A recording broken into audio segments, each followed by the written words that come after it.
and welcome to the Print Soft Cover. We have with us Chandrachur Ghose, who is a researcher and author and commentator on history and economics and politics.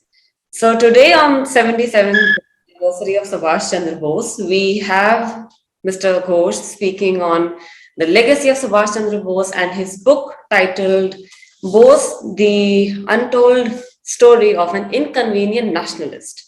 Sir, I want to ask you what went behind writing the story of, as you say, a nationalist who was inconvenient for the freedom struggle. What do you mean by that?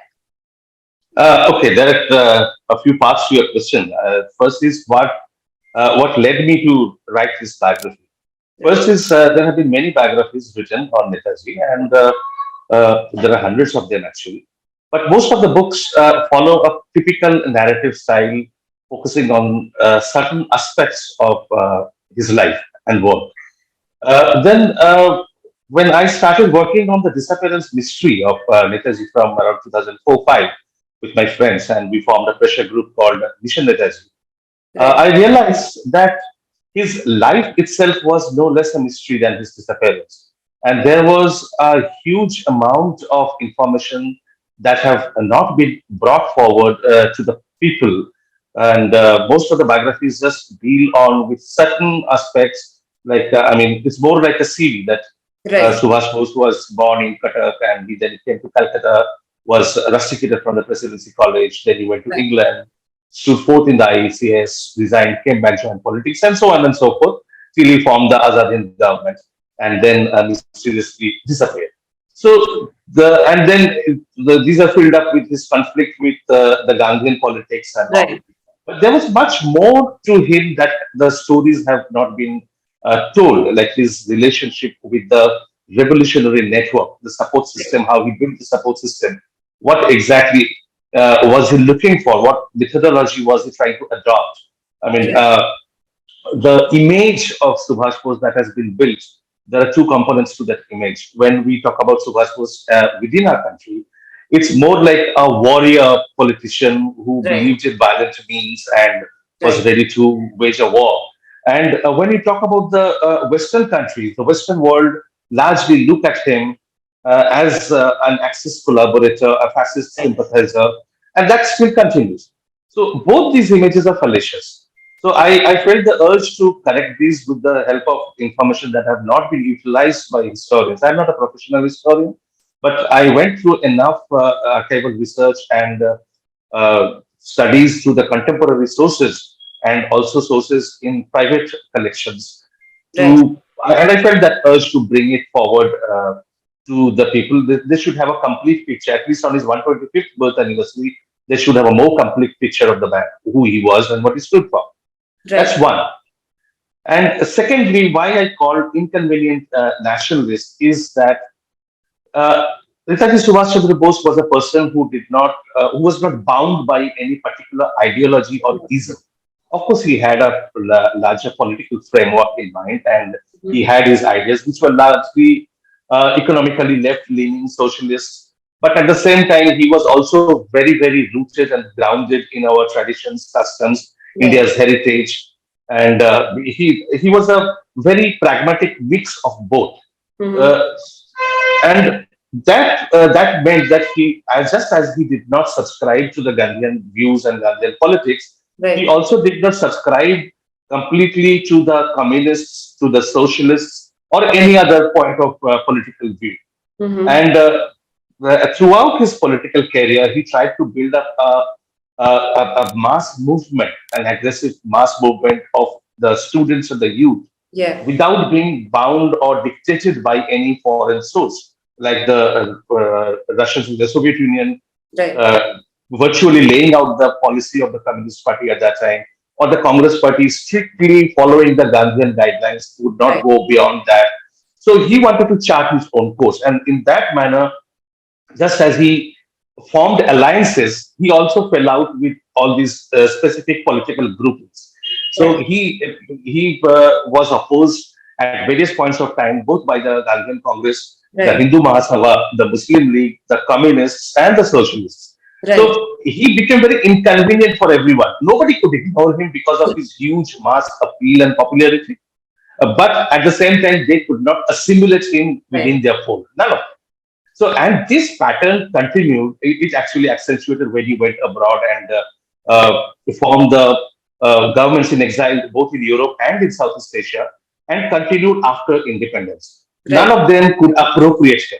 So nobody could ignore him, nobody could appropriate him, and that made him a very, very inconvenient person for everyone. They could not swallow him, they could not throw him out.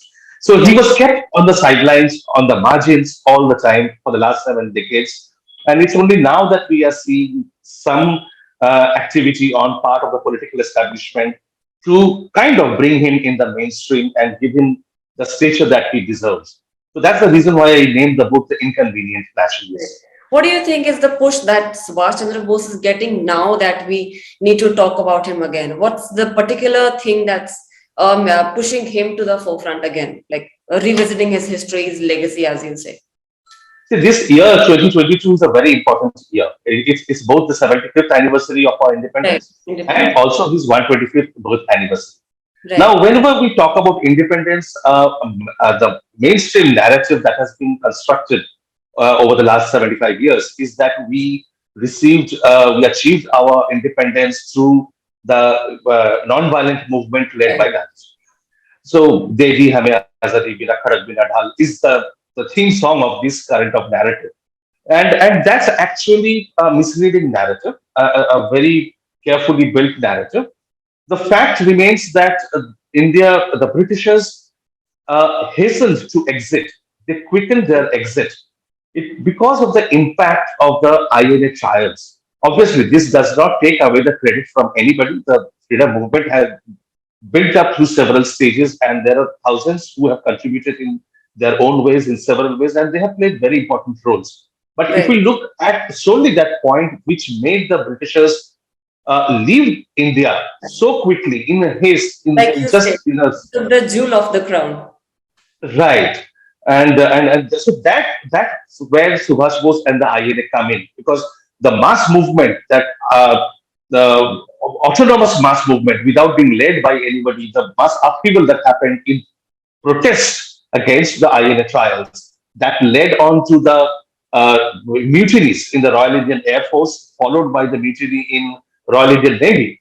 That gave the sense to the British government that they had lost the loyalty of the most important pillar of the Indian society, with Right. the help of which they were ruling the country for so long. That was the army, the British Indian Army. Right. So they had lost faith on the Indian soldiers in the British Indian Army completely.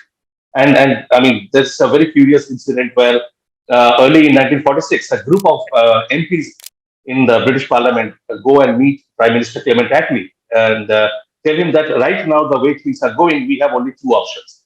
Yeah. Either we leave the country on our own or we wait to be kicked out of that country. Yeah. So they were really, I mean, they were getting jitters and they were really nervous.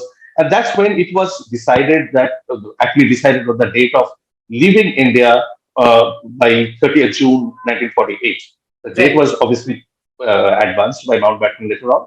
But this is what pushed them to the decision to really expedite their exit from India. And that narrative needs to be brought to the fore. And this is not a fight between Gandhi or Subhash or any other leader or personality. They are towering personalities, and everybody have their own contribution, as is argued. But if you look at the history, the way it has been written and told and taught in schools and colleges, one single narrative had been given predominance, and this story had somehow kind of slipped through the cracks and had disappeared. So it was. This is I mean, the very opportune time to resurrect that Right. forgotten story and put it at the forefront. Right.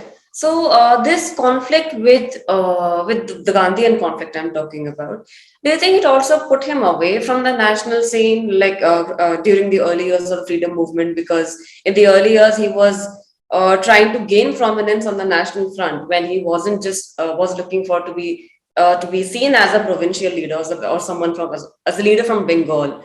So do you think that also like disadvantaged him in like appearing before the international national scene at a national level? There are two very distinct phases of his political career. He joined the Congress movement in 1921, just after coming back to India, after he resigned from the Indian Civil Service. And from 1921 to 1924, in 1924, he became the youngest CEO of any municipal corporation in the country. He became the CEO of Calcutta Corporation.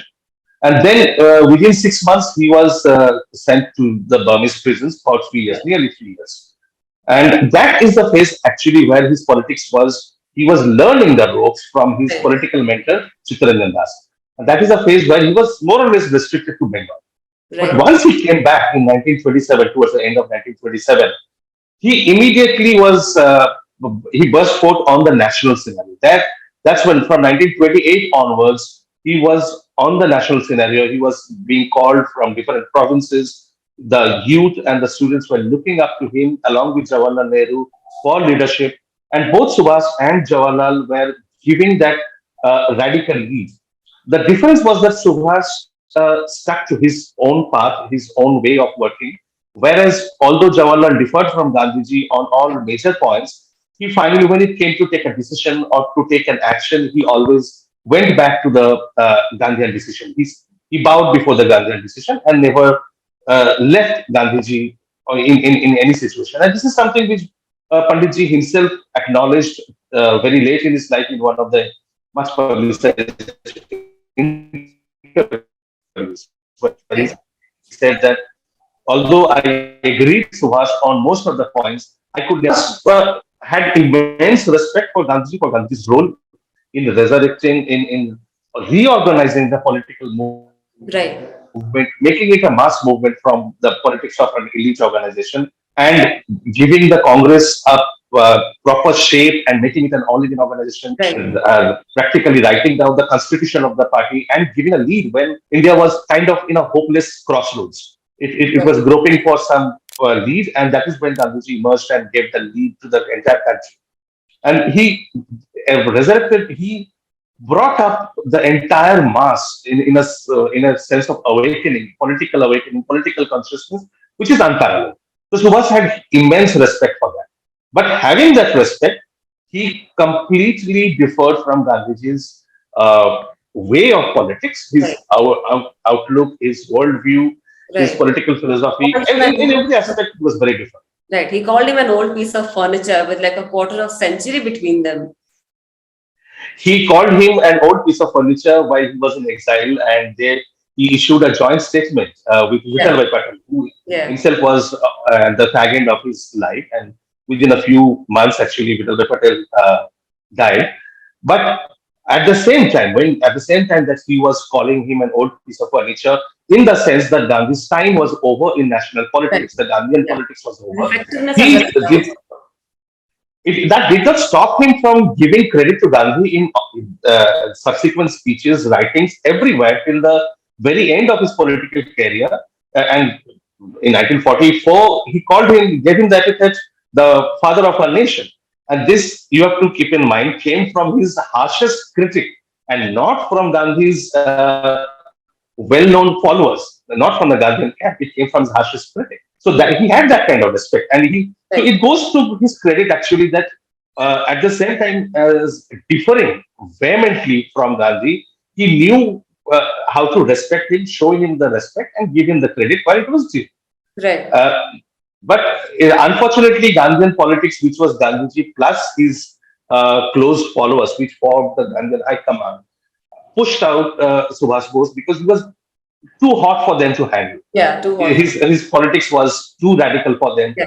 They all because they were looking for negotiation, compromise, Right. and talking to the British, being soft towards them. Whereas Subhash's position was very clear that he never accepted dominion status as a goal, which many times Gandhiji did in his Yeah, political arguing career. for complete independence from 1929, and then Gandhi went back to it in 1942 with Quit India. So like that's like Yes. a year So gap. 1928, when Gandhiji gives the call for dominion status, he says that let us accept the Nehru Committee report, Nehru Constitution, which talks about dominion status. Who stands up and says, no, we have to accept complete independence. We have to take complete independence as a goal.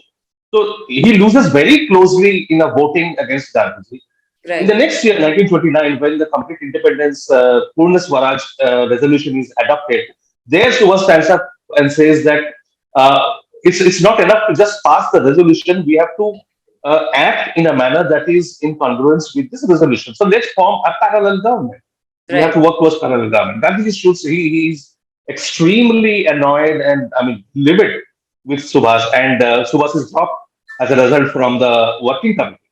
Right. And the then when the civil disobedience movement starts, Subhas is put thrown into jail and then again Right. sent out of India in an exile. And no other political leader was sent into exile abroad twice for such a long period. It almost that amounted to almost put together 6 7 years.